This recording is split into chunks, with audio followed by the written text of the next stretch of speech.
What happens when the guardians of truth become the gatekeepers of lies? For centuries, a divine blueprint, a manual for society, was sealed away by the very people sworn to protect it. Their fatal mistake? Underestimating a child. His name was Josiah, and his story begins in chaos and bloodshed. His father, King Ammon, was assassinated by his own officials after just 2 years on the throne. In the power vacuum, the people of Judah made a stunning choice. 2 Kings 22:1 ESV. Josiah was 8 years old when he began to reign, and he reigned 31 years in Jerusalem. 8 years old. In an era where nations were conquered by sword and sorcery, a child was given the crown.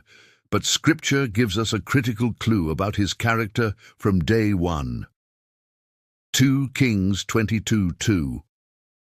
And he did what was right in the eyes of the Lord, and walked in all the way of David his father, and he did not turn aside to the right or to the left. Despite being raised in a palace filled with idols from his grandfather's reign, Josiah sought God.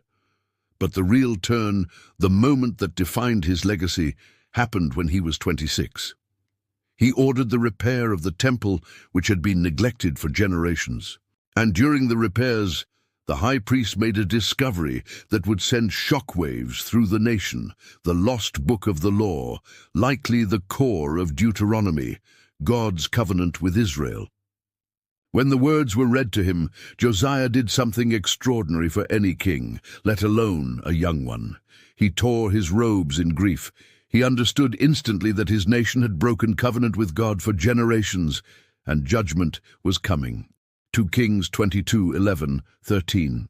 When the king heard the words of the book of the law, he tore his clothes. Great is the wrath of the Lord that is kindled against us, because our fathers have not obeyed the words of this book. What followed was the most radical national reformation in Judah's history. Josiah purged the land of idolatry, destroying altars that had stood for centuries.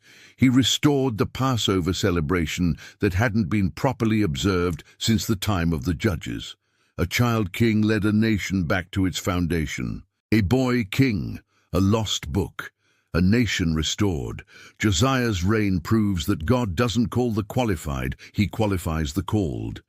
Age is no barrier to purpose. What do you think was the key to Josiah's courage? Was it the discovery of the lost scripture? Or was there something in his heart, even as a child, that prepared him for that moment?